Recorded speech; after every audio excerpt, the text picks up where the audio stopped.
Oh boy, y'all almost got me. I almost flipped. It's like, whoa, ooh, that temptation. Oh my gosh, wow, yes. That was very close. For those of you who know what I'm talking about, great. For those of you who don't know, I'm sorry, but we are going to talk about that jobs data yesterday.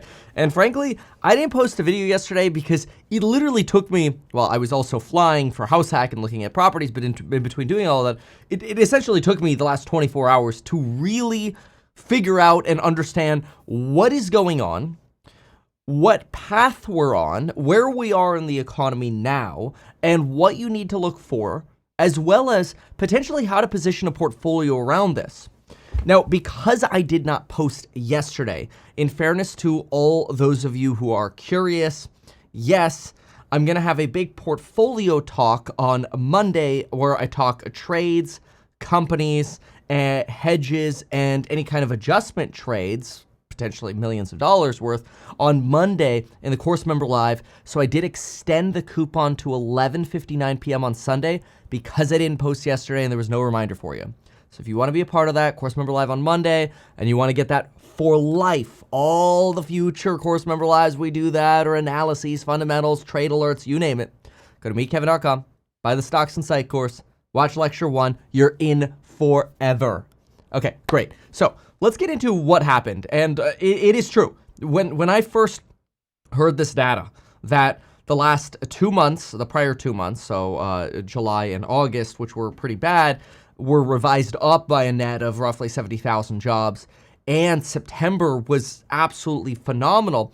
I have to say, I was a little blown away. I thought to myself, my gosh, okay, well, if all the bad data is being revised away, GDP is being revised away, construction job openings being revised away, and now jobs are being revised, the bad is being revised away, like, the bears were right to be bearish, but if all the bearish data they were using is being revised away, then the bears are wrong to be bearish. So then I'm like, oh my, you have to flip that. So the last 24 hours have gone deep. And of course, we already know the basics. We know the headline numbers. We know there's a lot of talk about how the establishment survey showed over 800,000 government jobs created. But the establishment survey actually shows that 800,000 jobs as jobs created on the non-seasonally adjusted side. And when you seasonally adjust, that goes to about 31,000. And honestly, in the establishment survey, that's actually fair because those are almost all teachers. But there are deeper problems, including what the household survey says. I will explain those differences in a moment. It does get a little nuanced, and I'm sorry in advance.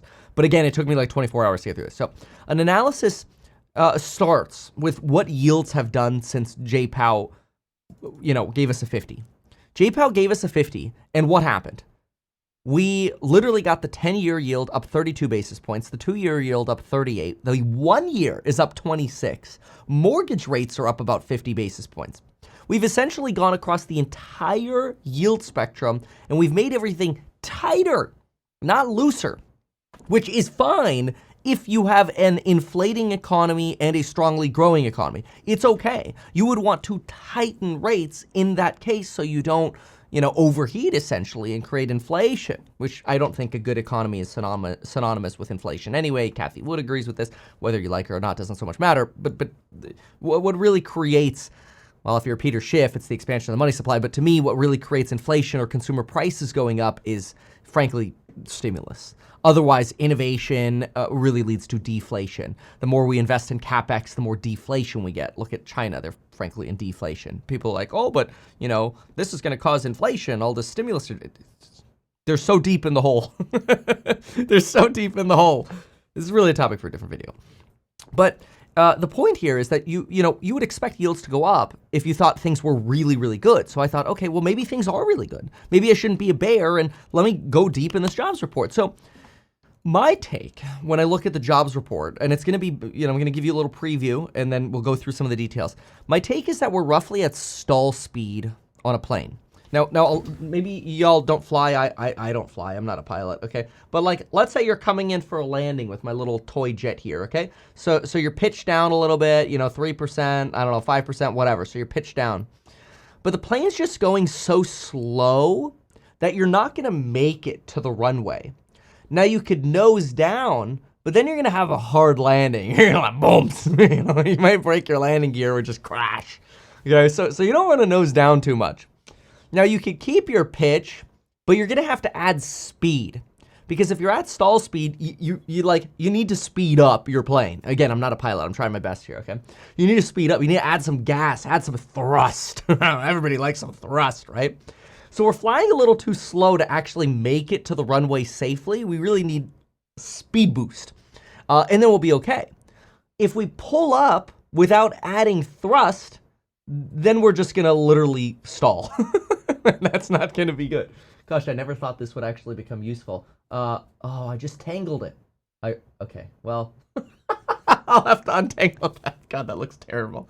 I now have to untangle that. Right as I say, I never thought this would be useful. It actually becomes not useful. It's foreshadowing of the economy. No. Okay, anyway. So the problems you have here really start when we actually get into the reports on what generally happens on an annual basis. Now, this gets a little tricky.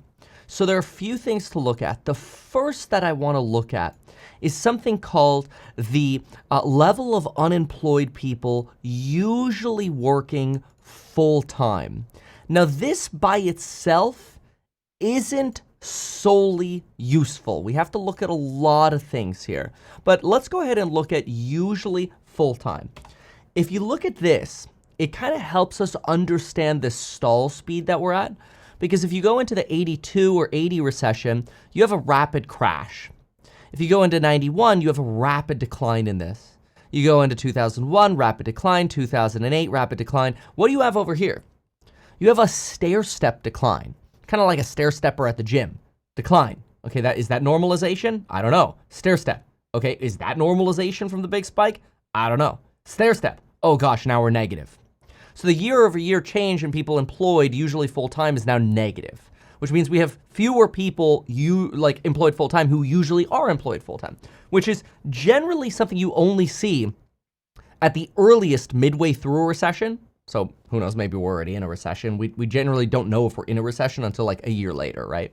So you could already theoretically be in it, or maybe this time it's happening a little earlier. Who knows? You were negative over here at the early portion of the 2001 recession, which would be like March of 01. So we could be like technically in it, or right at the beginning of it, or who knows.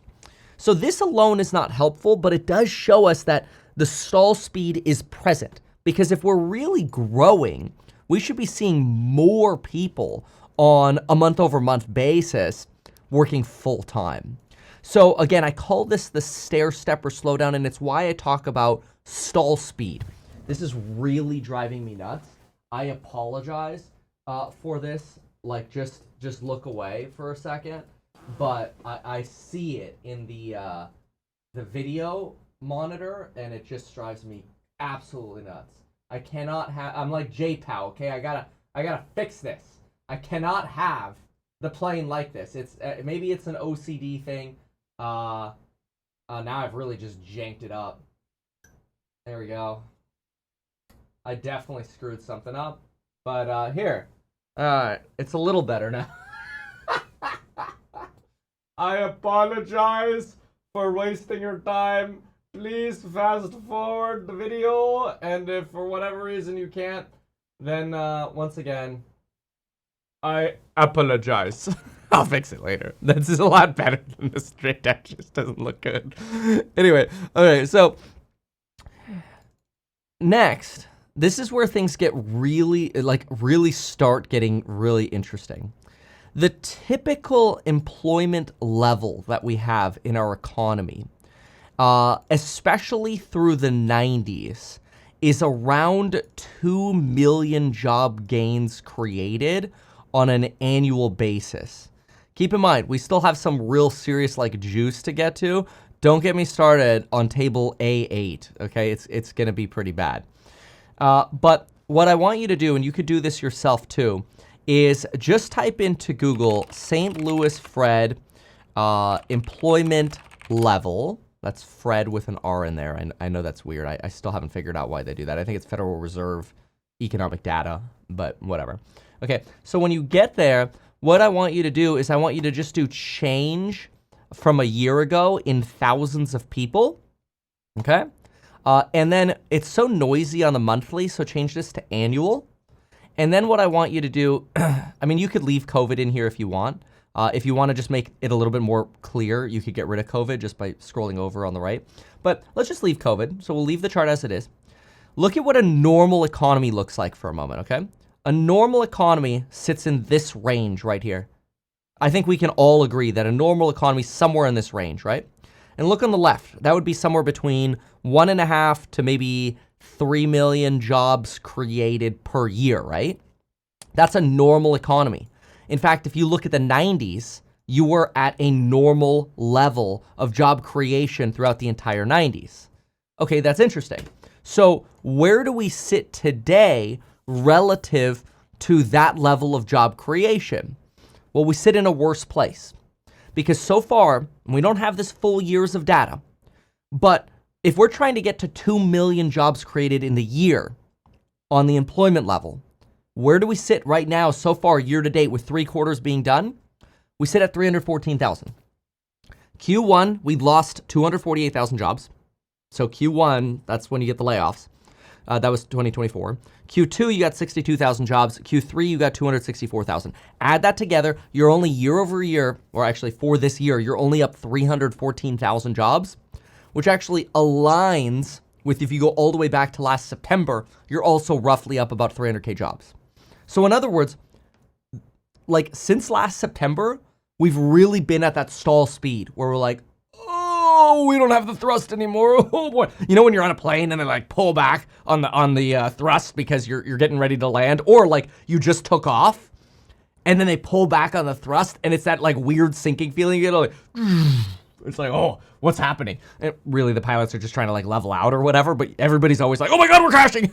Like that's kind of the feeling the bears are feeling right now. It's like, okay. So far, let me clarify this. Year over year, we're at 314,000 jobs created from September to this September. That's way lower than the 2 million. If you actually add together just this year, negative 248, 62, 264, that's actually only 76,000 jobs created so far in the 9 months.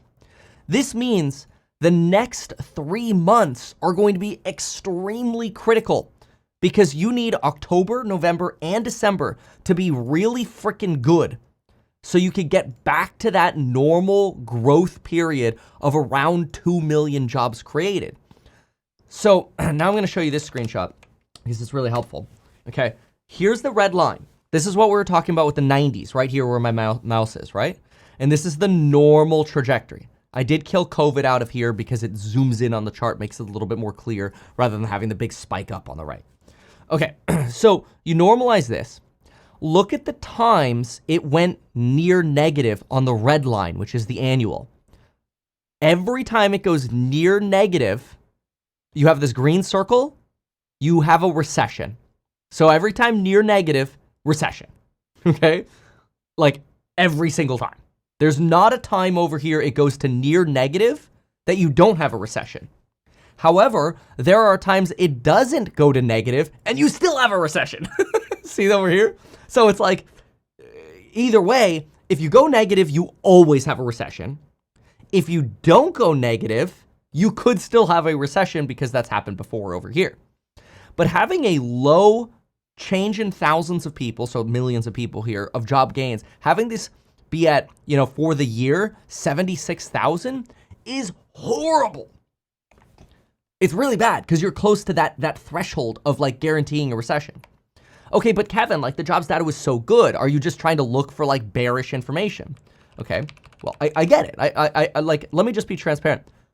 I want to IPO house hack like ASA frickin' Pete. If we go into recession, that's going to be harder. If we don't go into recession, let's frickin' go. You see what I'm saying? Okay, so like, I don't want a recession.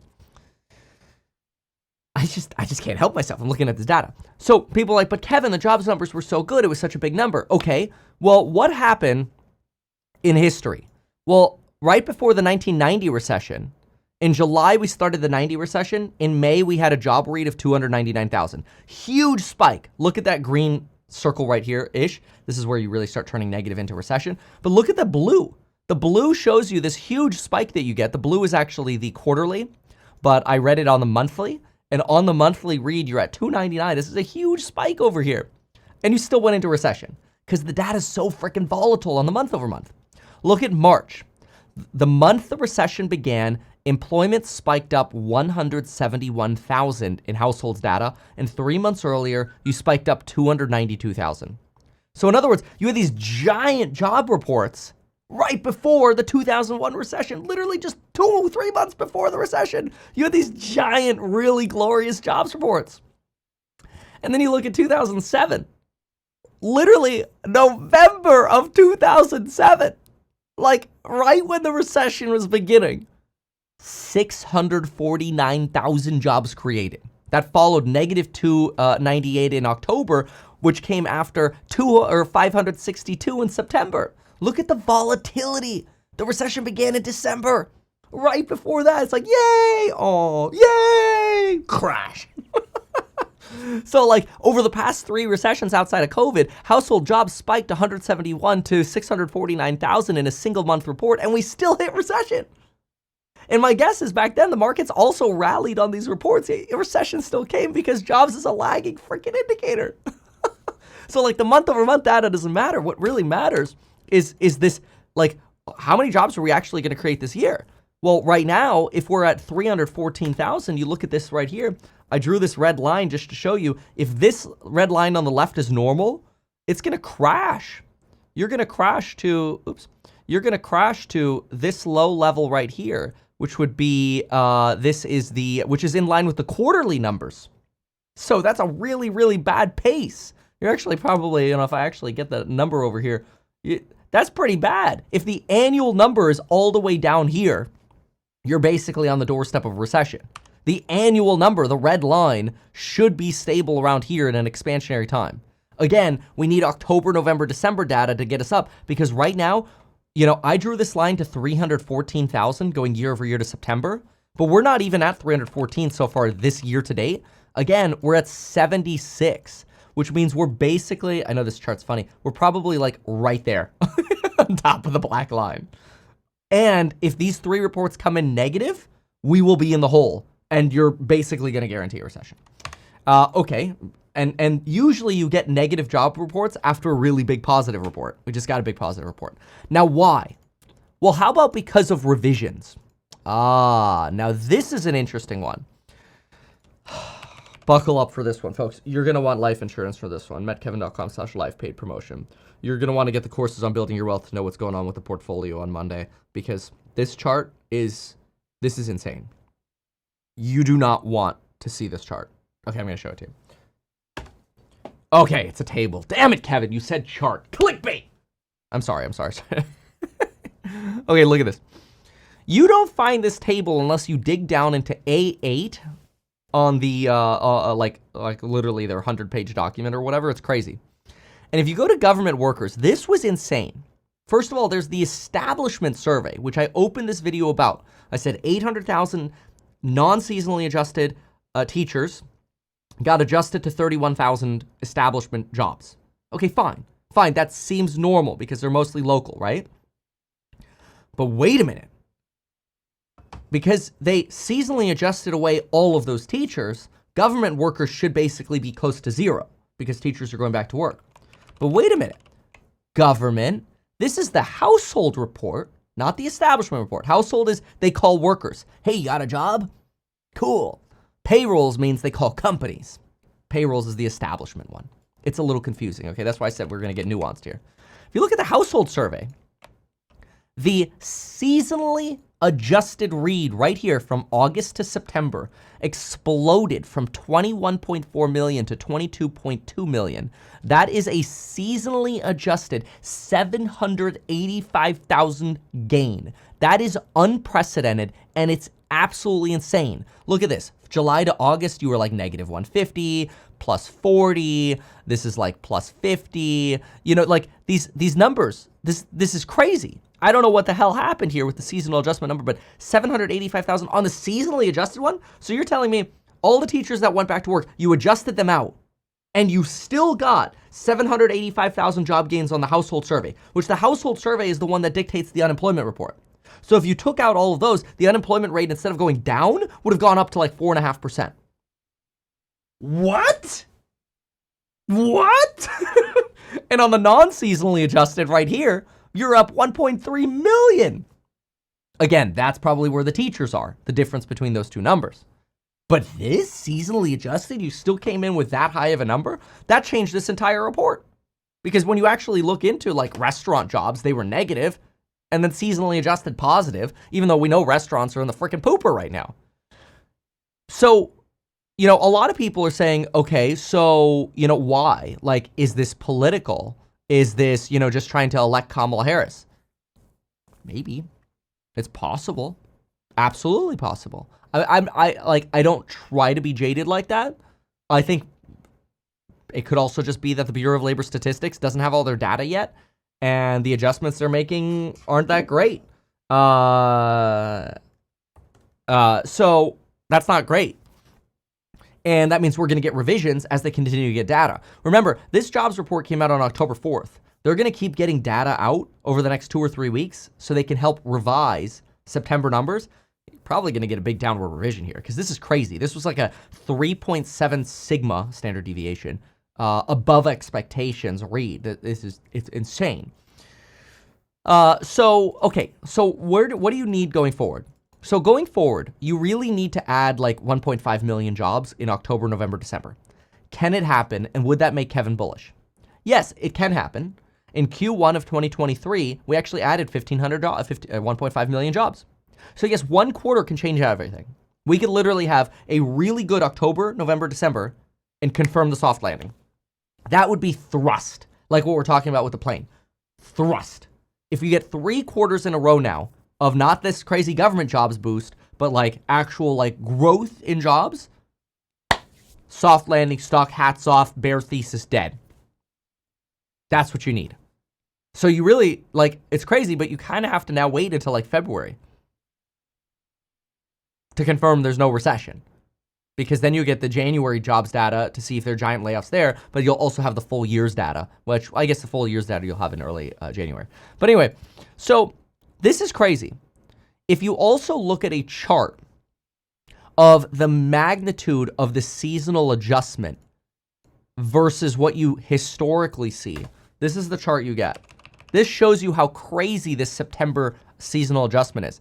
The orange here is the non-seasonally adjusted. Let's take the seasonal adjustment, the blue. Okay, so just look at the season. Again, usually this is adjusted down because of all the teachers. Well, why all of a sudden is this 785,000? And in September of 2022, it was less than 400K. In 21, it was negative. In 2020, it was negative. In 2019, it was less, around 300K. In 2018, it was nominal. 2017, nominal. 2016, it was like 100K.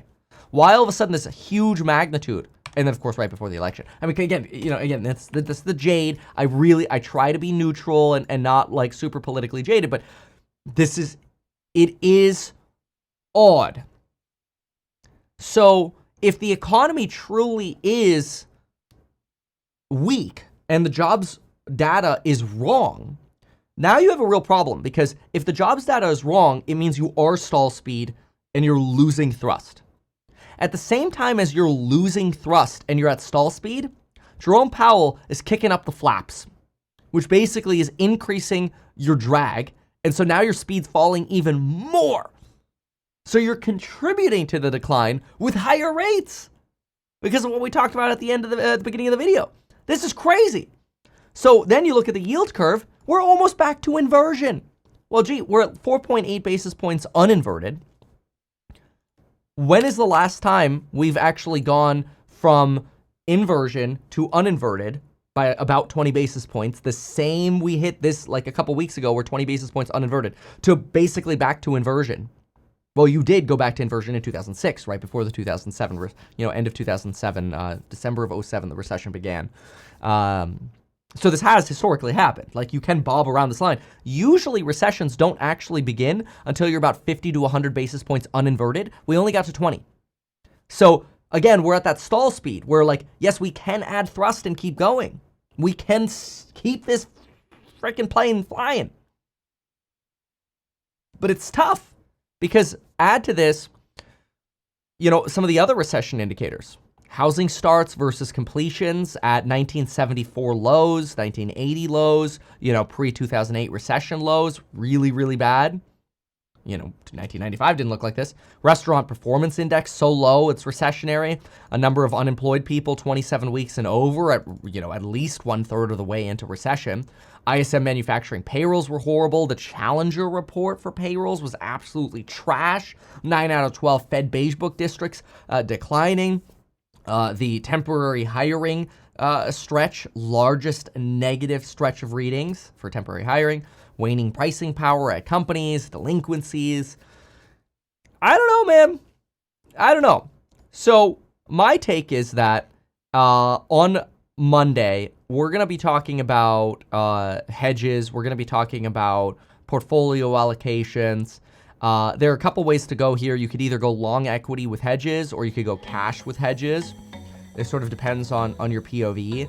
But I think there are some really neat things you can do, especially where certain retracement levels sit now. We're going to talk about that in the course member live stream. Hope you're there. Use the coupon code before Sunday at 11:59 p.m.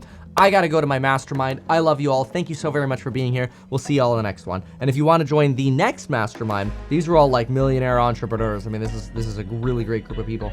Go to meetkevin.com/mastermind, and maybe you can get in on the next one. Thanks so much. Goodbye and good luck. Why not advertise these things that you told us here? I feel like nobody else knows about this. We'll try a little advertising and see how it goes. Congratulations, man. You have done so much. People love you. People look up to you. Kevin Paffrath there, financial analyst and YouTuber. Meet Kevin. Always great to get your take. Even though I'm a licensed financial advisor, licensed real estate broker, and becoming a stockbroker, this video is not personalized advice for you. It is not tax, legal, or otherwise personalized advice tailored to you. This video provides generalized perspective, information, and commentary. Any third-party content I show shall not be deemed endorsed by me. This video is not and shall never be deemed reasonably sufficient information for the purposes of evaluating a security or investment decision. Any links or promoted products are either paid affiliations or products or services we may benefit from. I also personally operate an actively managed ETF. I may personally hold or otherwise hold long or short positions in various securities, potentially including those mentioned in this video. However, I have no relationship to any issuer other than HouseHack, nor am I presently acting as a market maker. Make sure if you're considering investing in HouseHack to always read the PPM at househack.com.